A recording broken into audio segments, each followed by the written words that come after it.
ചേച്ചിയുടെ വീടിൻ്റെ പാലുകാച്ചാണിന്ന്. ഞങ്ങളെല്ലാവരും കൂടി അങ്ങോട്ട് പോകുവാണ്. ഈ വീട് വരുന്നത് ഷൂർനാട് എന്ന സ്ഥലത്താണ്. വീട്ടിൽ നിന്ന് ഒരു 11:30 ആയപ്പോഴേക്കും ഇറങ്ങി ഞങ്ങൾ.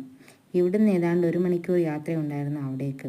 പോകുന്ന വഴിയിൽ വണ്ടിയിലിരുന്ന് നൈനു ഭയങ്കര കരച്ചിലായിരുന്നു. ഒരുപാട് നേരം വണ്ടിയിലിരിക്കുന്നതൊന്നും അവൾക്കിഷ്ടമല്ല. പുറത്തിറങ്ങാനാണ് അവൾ കരയുന്നത്.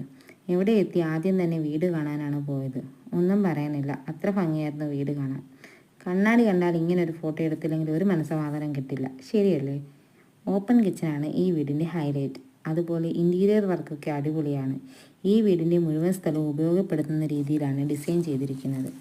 ഇവിടെ ഉപയോഗിച്ചിരിക്കുന്ന ഹോം ഡെക്കറുകളും പ്ലാന്റ്സുകളും ഒക്കെ ഈ വീടിനെ ഒന്നുകൂടി ഭംഗിയാക്കി. ഇവിടെ ഇട്ടിരിക്കുന്ന ഹാങ്ങിങ് ലൈറ്റുകളെല്ലാം അടിപൊളിയായിരുന്നു. എനിക്ക് ഒരുപാട് ഇഷ്ടപ്പെട്ടത് ഈ വീടിൻ്റെ ബാൽക്കണിയാണ്. വൈകുന്നേരങ്ങളിൽ ഇവിടെ വന്നിരിക്കാൻ നല്ല രസമായിരിക്കും. നൈനുവിന് ഓടാൻ ഒരുപാട് സ്ഥലമുണ്ടായിരുന്നു. അതുകൊണ്ട് അവൾ നിലം തൊടാതെ ഓട്ടമായിരുന്നു. പിന്നെ ഈ ഊഞ്ഞാലിലിരുന്ന് കുറച്ച് ഫോട്ടോ ഒക്കെ എടുത്തു. അതിനുശേഷം കഴിക്കാനാണ് പോയത്. ഞാൻ ബിരിയാണിയും പൊറോട്ടയാണ് കഴിച്ചത്. ഞാൻ കഴിച്ചിട്ട് വരുന്നതും കാത്ത് അച്ഛമ്മയും മോളും ഐസ്ക്രീമുമായിട്ട് നിൽക്കുവാണ് ഇവിടെ.